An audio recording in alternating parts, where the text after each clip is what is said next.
Hello, this video is brought to you by my patrons over on Patreon. Minasan, arigatou gozaimasu. My name is Kurt, and this is my daily good life meditation, an exercise that I do each and every morning, a little bit after waking up. It's now 4:33 a.m. I do this to remember my life objectives and principles, those which are outlined in my book, Going Alone. And if you'd like a copy, you can get one at the link above. And if you don't see a link, look for it down in the description. I also use this time to think about the last 24 hours, including last night, how I slept, to see how I did with the various challenges and opportunities I encountered. I reflect on the current day, plan for the day ahead, and try to help myself ready for a good night's sleep. And then I conclude by checking to see if I'm ready to die. But before I do any of that, a poem. Edward Thomas. This is another war poem. This is the second poem that I think distinctly is from his war years after he had enlisted to go to World War I. And I think this would have been late 1916, maybe early 1917 when he died. And this one seems to be taking place in, he's now on the continent, garrisoned, I think, in what looks like maybe an old castle or something like that. I know he stayed in like a nice like a manor house or something like that for a while. He was an artillery officer, so he would be with his men and their big guns and their company of guns. But he did see the young men off to the front, which was within sounding distance. You know, you could hear the guns at the front. This poem seems to be his reflection after seeing a group of bright young men of various ages, through young to midlife ages, off, fresh dressed, ready to go, fresh recruits off to the front to be meat for the grinder, and his impression of that. And there's only one term that I need to describe here. Maybe you already know it, but I didn't, which is British Grenadier. I didn't know it because he quotes it, and it looks like it's a song, but I didn't know what a British Grenadier is. I'd heard that term before. It turns out it's like an elite company of British soldiers. Comes from an old regiment or troop or group that was formed for their capacity, their strong arms, and their ability to throw grenades. Therefore, there was the word grenadier, right? But now isn't just like the name for an elite group like the Navy SEALs, the British Grenadiers. These are not grenadiers that he's referring to, and I mistook it when I first read it, that was the case. It's a song, I think, called the British Grenadiers, which would encourage the men who are of every age. And interestingly, that he describes them not yet sorted, still all equal in their, what would be the words, the two words here? Their rage of, three words, rage of gladness.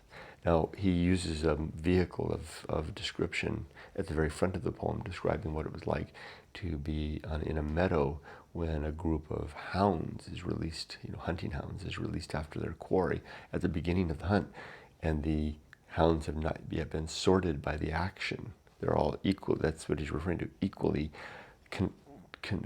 equal in their rage of gladness, as one big pack. This is streaming past Edward as he's walking through this meadow, and he makes this as a similar thing to the young men in France streaming past him on their way to the front. What a powerful image. Here we go. Let's give this a try. It's called Tears. It seems I have no tears left. They should have fallen. Their ghosts, if tears have ghosts, did fall that day when 20 hounds streamed by me, not yet combed out, but still all equals in their rage of gladness upon the scent, made one like a great dragon in blooming meadow that bends towards the sun, and once bore hops, and on the other end hops. I like that image. The meadow bending towards the sun. Try that again. But still all equals in their rage of gladness upon the scent, made one like a great dragon in blooming meadow that bends towards the sun, and once bore hops, And on that other day, when I stepped out from the double-shadowed tower into an April morning, stirred and sweet and warm. Strange solitude was there, and silence, a mightier charm than any in the tower, possessed the courtyard. They were changing guard, soldiers in line, young English countrymen, fair-haired and ruddy, in white tunics. Drums and fifes were playing, the British Grenadiers. The men, the music piercing the solitude and silence, told me truths I had not dreamed and have forgotten since their beauty passed. What were those truths? I'm going to try this one more time. I kind of stopped and flustered it along the way. Let's see if I can do this. It's tough to read Edward Thomas, especially aloud, because his structure of his poems is not one. I underline wherever I can find the words with the periods, because sometimes his sentences stop in odd places. Let's try this one more time. From the top. Tears. It seems I have no tears left. They should have fallen. Their ghosts, if tears have ghosts, did fall that day when 20 hounds streamed by me, not yet combed out, but still all equals in their rage of gladness upon the scent, made one like a great dragon in blooming meadow that bends towards the sun and once bore hops. And on that other day, when I stepped out from the double-shadowed tower into an April morning, stirring and sweet and warm, strange solitude was there, and silence, a mightier charm than any in the tower, possessed the courtyard. They were changing guard, soldiers in line, young English countrymen, fair-haired and ruddy, in white tunics. Drums and fifes were playing, the British Grenadiers. The men, the music, piercing that solitude and silence, told me truths I had not dreamed and have forgotten since their beauty passed.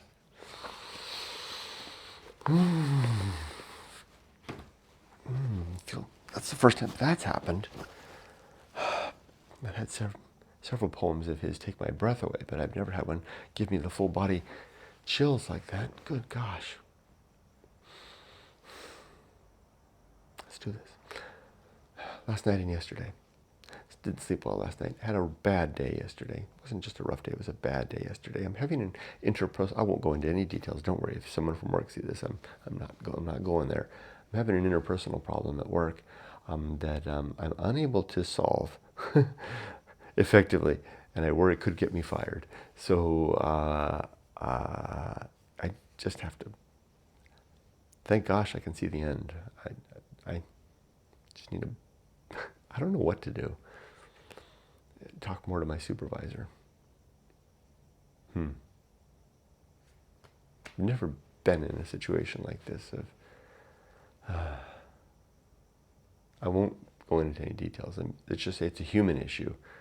And it's really upsetting my work structure, everything that I do at this late stage of my career, when I can do things better than ever before, my job better than ever before, and suddenly I'm not able to do it. It really frustrates me, pisses me off.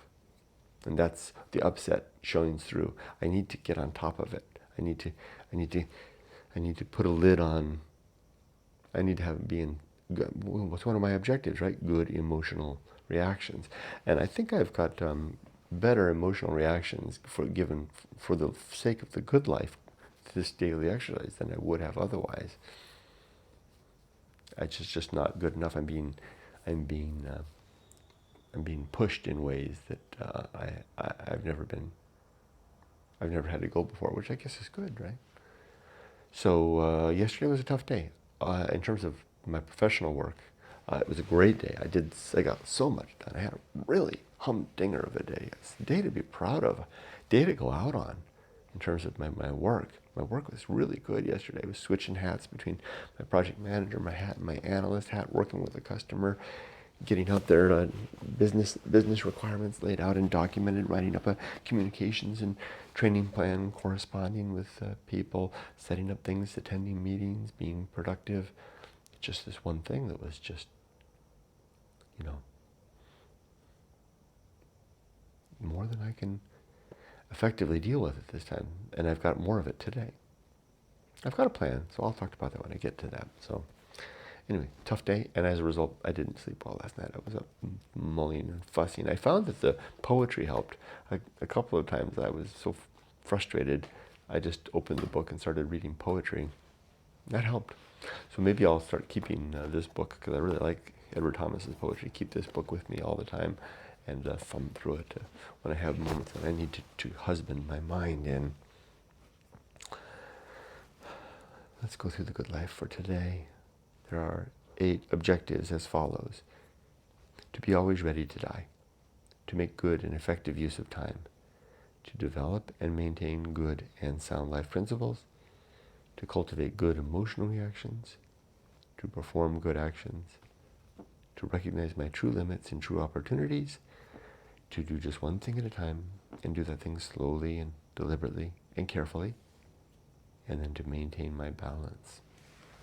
That's what I need to do today at work, is maintain my balance. My 35 principles are war, reason, homunculus, anchor hold, home of good and evil, purpose, atomic principle, principle of nature, the pirate ride, maturity, the social principle, the principle of family, that's the one I missed yesterday, public speaking, temperance, the best seat, life will not go well, the horror show, the feast of offal, that which must be born. No. Home of good and evil, that which must be born, the feast of offal, distraction, agency in the great indifference, the best seat in the house, the restless man, the path of wildness, the great life adventure, the risk of avoiding risk, sin and damnation, complete oblivion, the season of philosophy, script writing, the bull's-eye aim, the uphill climb, arena and utility, nothing is enough, the principle of fun, of fun, and being always ready, being ready, being prepared, like a Boy Scout, as a Boy Scout.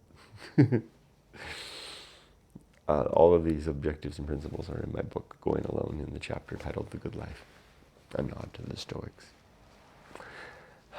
Okay, for today, I've got an in-person meeting with the person that's aggravating me so. A lot of them today. I've got to spend a good portion of the day with that person. I'm going to go into work, and I am going to I have a plan.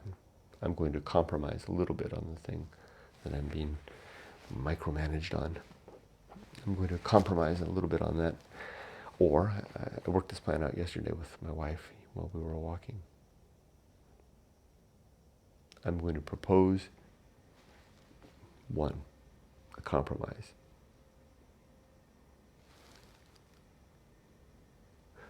1, I get my way. 2, a compromise if I don't get my way. 3, they can do it. That's reasonable. Yeah.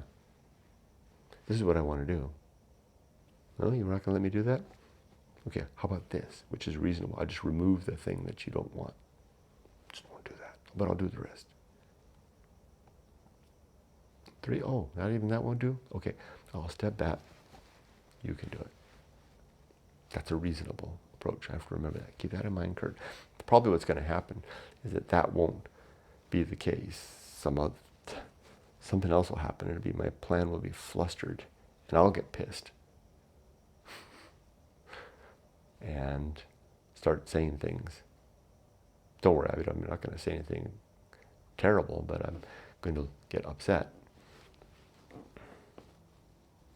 So the other part of this is that I'm going to say, talk to me through my supervisor. No more one-on-one with this person. Please, with deferential respect, see my supervisor. Please work things out with that person, and then my supervisor will tell me what to do. That's the other part of this action. That's reasonable too. Chain of command.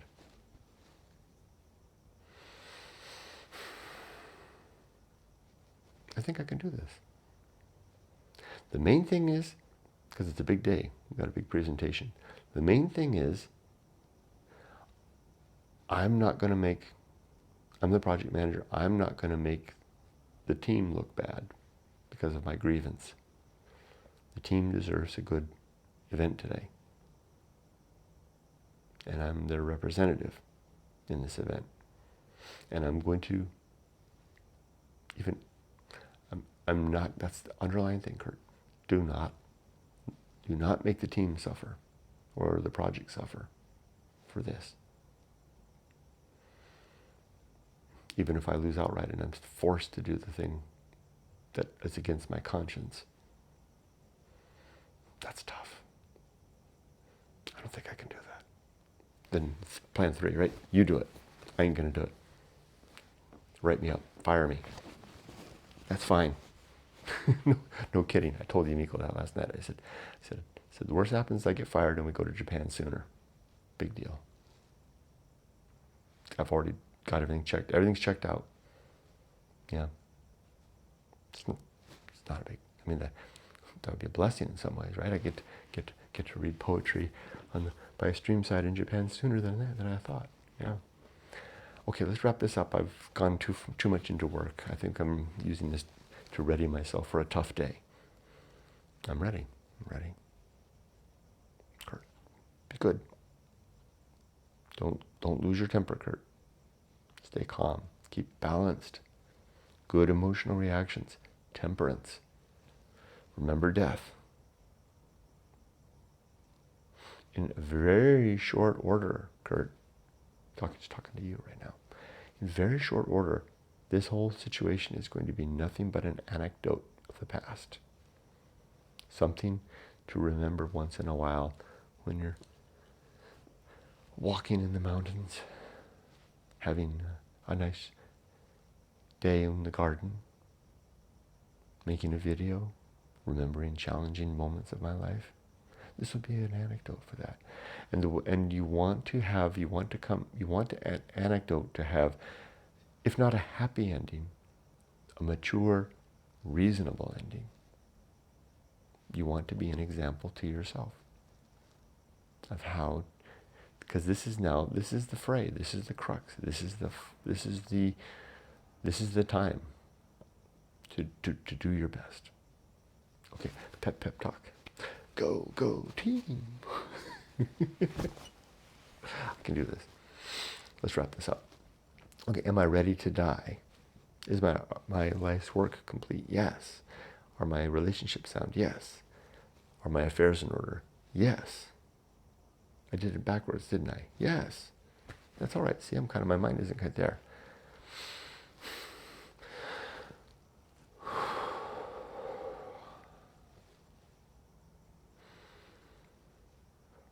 It's not a big deal. It's not a big deal. It's just another unworthy distraction. Keep that in mind. I wish you all the best. Be safe, but not too safe. Take care.